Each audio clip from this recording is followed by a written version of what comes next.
اور امام ابن کثیر رحمۃ اللہ علیہ نے فرمایا ہے کہ اللہ تبارک و تعالی کسی انسان کی عبادت کے لیے، کسی انسان کی ہدایت پر چلنے کے لیے، کسی انسان کے اللہ تبارک و تعالی احکامات پر عمل کرنے کا محتاج نہیں ہے، بلکہ وہ فرماتے ہیں کہ لنفسی ہی سے یہ ثابت ہوتا ہے کہ یہاں پر یہ لام منفعت کے لیے ہے، کہ ہدایت کا سہارا اللہ تبارک و تعالیٰ کے احکامات پر عمل کرنا کوئی انسان چلتا ہے تو یہ اپنے ذات کی منفعت کے لیے ہے۔ اللہ تبارک و تعالیٰ کو کوئی فائدہ نہیں پہنچتا۔ عبادت کرنا اللہ تبارک و تعالیٰ کی انسان کی اپنی ذات کی منفعت ہے۔ اللہ تبارک و تعالیٰ کے احکامات پر عمل کرنا انسان کی اپنی ذاتی منفعت ہے۔ اور حضرت علی رضی اللہ تعالیٰ عنہ فرماتے ہیں کہ ہدایت ایک ایسا چراغ ہے جس کی روشنی سے انسان اپنا راستہ دیکھتا ہے، اور حضرت علی فرماتے ہیں کہ اللہ تبارک و تعالیٰ راستہ دکھانے کی کوئی ضرورت نہیں ہے۔ اور مفسرین نے ایک عجیب نکتہ لکھا ہے کہ یہاں پر اللہ تبارک و تعالیٰ ہدایت کے لیے لنفسی ہی کا لفظ استعمال کیا ہے،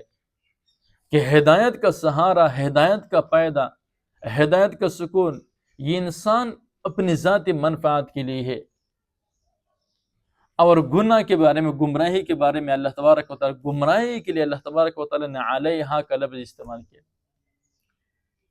مفسرین فرماتے ہیں کہ اس بات کی طرف اشارہ ہے کہ نیکی یہ انسان کا سرمایہ ہے، یہ انسان کے لیے کہ غنیمت کی چیز ہے، انسان کے سکون کی چیز ہے، اور گمراہی یہ انسان کے لیے وبال ہے، اس کے خلاف ہے۔ سائنسدانوں نے اس آیات کی تشریح کی، اس آیات پر تحقیق کی، تو انہوں نے ثابت کیا کہ جو انسان ہدایت اختیار کرتا ہے، جو انسان اللہ تبارک و تعالیٰ کے احکامات پر چلتا ہے، جو انسان نبی کریم صلی اللہ علیہ وسلم کے طریقے پر چلتا ہے، جو انسان نظم و ضبط کا پابند ہو، تو انہوں نے ثابت کیا کہ اس کے دین زیادہ دیر تک محفوظ رہتا ہے۔ اور انہوں نے ثابت کیا کہ جو انسان اللہ تبارک و تعالیٰ کی ہدایت پر چلتا ہے، ہدایت اختیار کرتا ہے، اللہ تبارک و تعالیٰ کے احکامات پر چلتا ہے، تو اس انسان کی عمر اور اس انسان کی صحت زیادہ دیر تک محفوظ رہتے ہیں۔ آج نیک لوگوں کو دیکھو، جو اللہ تبارک و تعالیٰ کے احکامات پر چلتے ہیں، علماء اکرام کو دیکھو، ان کی صحت کو دیکھو، ان کی عمروں کو دیکھو، ان کے علاوہ جتنے بھی عبادت کرنے والا کے لوگ ہیں ان کا مشاہدہ کرو، سنس کی یہ بات آپ کے سامنے آئے گی۔ جو انسان ہدایت اختیار کرتا ہے ان کے دین زیادہ دیر تک محفوظ رہتے ہیں، اور ان کی عمر اور ان کی صحت زیادہ دیر تک صحت برقرار رہتے ہیں۔ یہ سائنس کی تحقیق ہے، اور انہوں نے ثابت کیا کہ یہ لنفسی ہی سے ثابت ہوتا ہے کہ ہدایت، سیدھا راستہ پر جانا، اللہ تبارک و تعالیٰ کے احکامات کو عمل میں لانا، یہ لنفسی ہی، اپنے ذات کی منفعت کے لیے ہے۔ اور ایک مشہور طبی اسٹڈی، معائنے میں یہ بات ثابت آئی کہ انہوں نے دو گروہوں کو رکھا گیا۔ ایک گروہ ان لوگوں پر مشتمل جن لوگوں کی زندگی میں کوئی مقصد، جن لوگوں کی زندگی میں اصول اور اللہ تبارک و تعالیٰ کی ہدایت پر مشتمل تھی، اور ایک گروہ وہ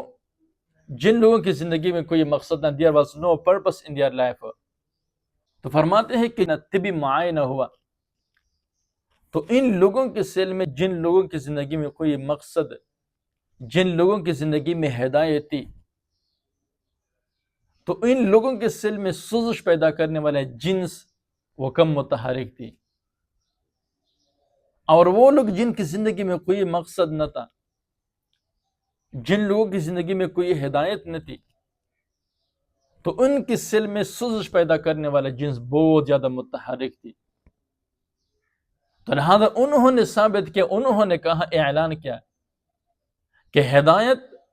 سیدھا راستہ پر جانا، اللہ تبارک و تعالیٰ کے احکامات پر عمل کرنا، یہ صرف آخرت کی سودا نہیں ہے، بلکہ انہوں نے ثابت کیا کہ یہ انسان کے جسم، بایولوجیکلی نظام بچانے کا واحد ذریعہ ہے کہ وہ اللہ تبارک و تعالیٰ کے احکامات پر عمل کرے، ہدایت اختیار کرے، نبی کریم صلی اللہ علیہ وسلم کے طریقوں پر چلے۔ یہ انسان کی بایولوجیکلی، جسمی اندرونی نظام کے بچانے کا واحد ذریعہ ہے۔ اور اللہ تبارک و تعالیٰ نے کب قرآن شریف میں یہ اعلان کیا من اہتدی فانما یہتدی لنفسہ، یہ بات اللہ تبارک و تعالیٰ نے کب کی؟